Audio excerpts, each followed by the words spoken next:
Hello viewers, अस्सलाम वालेकुम। Viewers, मैंने पिछले ट्यूटोरियल में आपको वेरिएबल्स के बारे में बताया था कि वेरिएबल्स की कमांडिंग हम कैसे कर सकते हैं और अपने सर्वर में इसे कैसे इम्प्लीमेंट आपने करना है, सर्वर में जाकर आपने कैसे इसकी आउटपुट को देखना है। और कुछ वेरिएबल्स के रूल्स के बारे में मैंने आपको बताया कि वेरिएबल्स डिक्लेयर करने के रूल्स क्या हैं। इनमें आप स्पेस यूज़ नहीं कर सकते, नंबर साइन यूज़ नहीं कर सकते। अगर आपने वेरिएबल्स डिक्लेरेशन के दौरान दो वर्ड्स यूज़ करना लाजमी है कि अगर आपने करने हैं दो लफ्ज़ यूज़, तो उनमें स्पेस अगर आपने भी देनी है तो उन दो वर्ड्स के दरमियान आप अंडरस्कोर यूज़ करके स्पेस दे सकते हैं। अदरवाइज़ आपके जो सी स्टेटमेंट होगी वो रॉन्ग हो जाएगी, कमांडिंग गलत हो जाएगी। ओके व्यूअर्स, आज मैं आपको एक कॉमन सी चीज़ के बारे में बताऊंगा जो कि तकरीबन हर प्रोग्रामिंग लैंग्वेज में होती है। HTML में भी है, CSS में भी है, PHP में भी है और जावास्क्रिप्ट में भी हम करते हैं। वो है कमेंट्स। कि आपने कमेंट्स के बारे में मैंने आपको बड़ी तफसीली प्रीवियस ट्यूटोरियल्स में से किसी एक में मैंने बताई थी कि कमेंट्स हम अपनी कमांडिंग में क्यों देते हैं। चलिए मैं एक बार फिर रिवाइज इसको कर देता हूँ कि व्यूअर्स, एक डेवलपर जब कोई वेबसाइट बनाने के लिए बैठता है तो शुरू में तो वो कमेंट्स वगैरह उसको इतनी कमी नहीं महसूस होती कि कमेंट्स भी मुझे देने चाहिए। लेकिन जब वो पूरी की पूरी वेबसाइट को डेवलप कर लेता है और जब उसकी कमांडिंग चंद लाइनों से लेकर हज़ारों लाइनों तक चली जाती है, तो फिर जब उसको कोई चेंजिंग करनी पड़ती है अपनी कमांडिंग में, जब वो अपनी वेबसाइट पूरी डेवलप करके देख लेता है कि ये मेरा मेन्यू बन गया, बैनर चैनल भी बन गया, फुटर भी बन गया, कंटेंट्स भी सारे सेट हो गए, लिंक्स भी बन गए, तो जब वो पूरा काम कंप्लीट करके जब वो देखता है कि यार मेन्यू में थोड़ा सा प्रॉब्लम है, तो मेन्यू की कमांडिंग को हम जो उनसे इसको कवर कर लेते हैं, तो फिर इसको प्रॉब्लम होती है इतनी सारी कमांडिंग में कैसे, यानी कि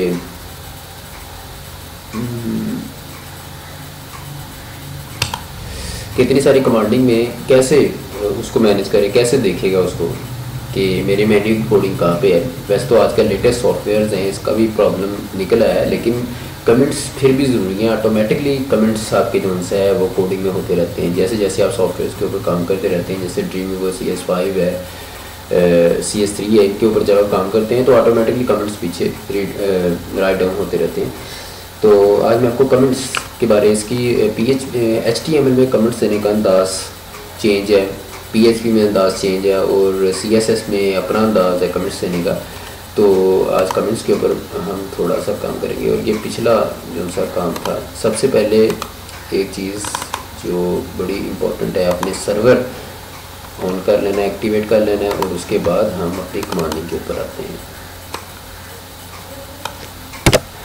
ओके व्यूअर्स, यहाँ पे मैं सबसे पहले तो सिंपल यानी कि $, यानी कि अपना वेरिएबल भी थोड़ा सा आपका रिवाइज हो जाएगा। फॉर एग्जांपल यहाँ पे मैं वेरिएबल का नाम देता हूँ, वही पीछे वाला नेम, ठीक है, इक्वल्स टू, और देता हूँ वकार, ठीक है। और ये मैंने इसको क्लोज कर दिया। एक और वेरिएबल हम ले लेते हैं, एज का, जैसे हमने लिया स्ट्रिंग है इसलिए हम ये 18 ले लेते हैं इसका, ठीक है। ये मैंने दो वेरिएबल्स अपने डिक्लेयर कर लिए और उसके बाद मैं इको की कमांड यूज़ करता हूँ यहाँ पे, इको, और लिखता हूँ welcome to my website, welcome to my website, ठीक है जी। और यहाँ पे एक चले, यहाँ पे मैं इसको क्लोज कर देता हूँ और यहाँ पे BR का टैग यूज़ कर देते हैं और इसी को मैं कॉपी कर लेता हूँ।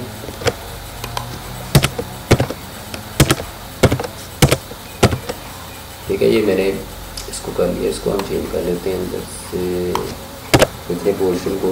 Are you enjoying my website,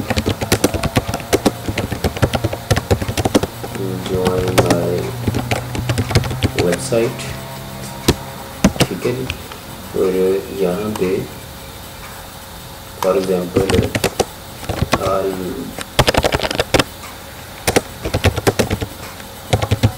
sure to visit page. वैसे मैं ना कमेंट्स आपको समझाने के लिए ये कोई ख़तरनाक किस्म की कमांडिंग मैं नहीं कर रहा, मैं सिर्फ आपको कमेंट समझाने के लिए थोड़ा सा ज़रा ना अपने बॉडी पोर्शन को भर रहा हूँ। I hope you like to like my website, for example I hope you like my website। ये मैंने कुछ चीज़ें ले ली। अगर मैं इसको सेव एज करता हूँ तो डिस्प्ले कुछ यूँ आएगा, comments .php। ओके, अब मैं अपने सर्वर के ऊपर इसका आउटपुट देख लेता हूँ, PHP और कमेंट्स। ये welcome to my website, are you enjoying my website, are you sure to visit my web page. ये कुछ मैंने स्टेटमेंट्स जो उनसे लिखी हैं। अब मैं आपको कमेंट्स के बारे में बताऊँ। कमेंट्स जो उनसे हैं, हम इसमें दो तरह से कमेंट्स अपने राइट डाउन कर सकते हैं। और फॉर एग्ज़ाम्पल मैं यहाँ पे कमेंट देना चाहूँ अगर कि ये मेरा वेरिएबल पोर्शन, ठीक है ना, वेरिएबल डिक्लेरेशन पोर्शन में कमेंट देना चाहूँ तो यहाँ पे मैं यूँ कर देता हूँ, ठीक है। और this is my variable declaration portion, ठीक है। और ये मैंने थोड़ा सा जो है ना, इसको एक किस्म का ये मेरा कमेंट है, लेकिन इसमें मैंने थोड़ा सा जो है प्रॉब्लम किया है।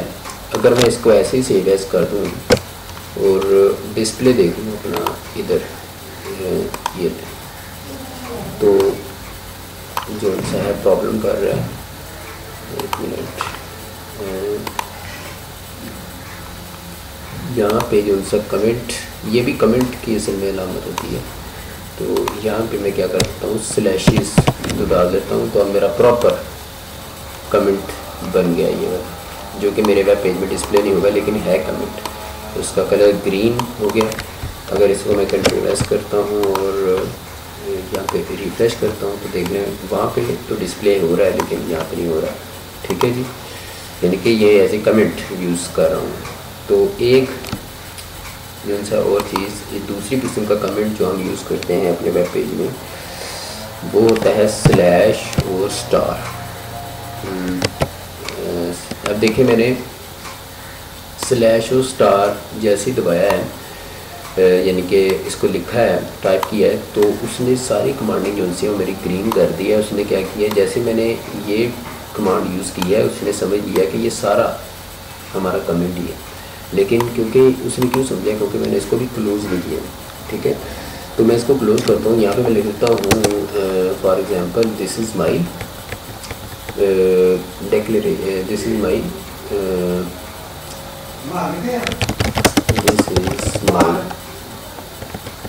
any, यानी कि का क्या लिखे आप यहाँ पे, दिस इज़ माई कल, ठीक है ना।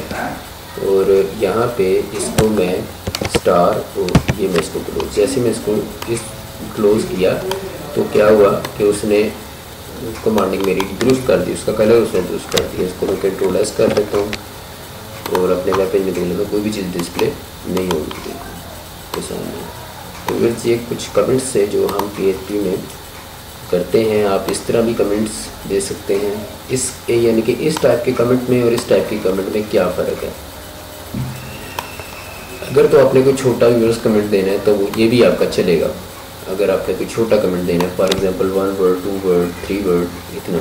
लेकिन अगर आपने कोई बड़ा कमेंट देना है जिसमें पैराग्राफ इंक्लूड, यानी कि एक पैराग्राफ की शक्ल में कोई आपने कमेंट देना है, कोई ब्लॉक ऑफ कोड है, आपने उसको ब्लॉक की थोड़ी सी तफसील बतानी है ताकि जब मैं बाद में इसको देखूँ तो मुझे समझ आ जाए कि ये कमांडिंग मैंने कैसे की है। तो इसमें आप क्या करते हैं, आप ये कमेंट जो उनसे इस किस्म का कमेंट यूज़ करते हैं ताकि आपके जो सॉफ्टवेयर है जिसके ऊपर आप कमांडिंग कर रहे हैं उसको सही तौर पर पता चल जाए कि आपका कमेंट शुरू कहाँ से हुआ है और ख़त्म कहाँ पे हुआ है। इस तरह ये तो हमने एक किस्म का स्टार्ट किया है, इसको एंड नहीं किया हुआ। ये तो छोटा कमेंट अगर आपने देना है तो उसके लिए तो ठीक है, लेकिन एक पैराग्राफ को अगर आपने कमेंट बनाना है तो फिर ये सूट करेगा कुछ ज़्यादा, ठीक है जी।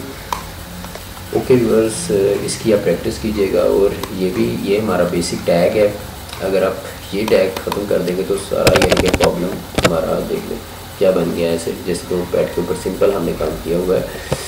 तो इसमें जो सा है हम क्या करते हैं, इसको प्रॉपर PHP, ठीक है, ये बेसिक टैग है, इसका कंट्रोल एस किया हुआ मैंने। ओके व्यूअर्स, इसकी प्रैक्टिस कीजिएगा। अल्लाह हाफ़िज़।